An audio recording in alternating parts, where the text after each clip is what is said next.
కబ్జాలో ఉన్న స్థిరాస్తిని తిరిగి ఎలా పొందాలి?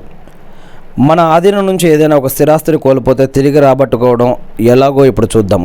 మన దేశంలో లిమిటేషన్ యాక్ట్ 1963 అమల్లో ఉంది. ఈ చట్టంలో అనేక సెక్షన్స్, ఆర్టికల్స్ ఉంటాయి. ఇందులో ఆర్టికల్ 64 ఏం చెబుతుందంటే 64 ఏదైనా ఒక స్థిరాస్తిని సుదీర్ఘకాలంగా అనుభవిస్తున్న వ్యక్తి నుంచి వేరే వాళ్ళు బలవంతంగా లాక్కున్నారనుకుందాం. ఆ బాధితుడు తన ఆస్తిని తిరిగి పొందాలంటే 12 ఏళ్ళు దాటక ముందే న్యాయస్థానంలో కేసు ఫైల్ చేయాలి. మీ వద్ద డాక్యుమెంట్లు, పహానీలు, 1B రికార్డులు, ఏపీలో RSR లాంటి ఆధారాలను న్యాయస్థానంలో సమర్పించాలి. కాబట్టి మీ వద్ద సరైన డాక్యుమెంట్లు ఉంటే కోర్టులో కేసు ఫైల్ చేసి తిరిగి మీ స్థిరాస్తిని పొందవచ్చు.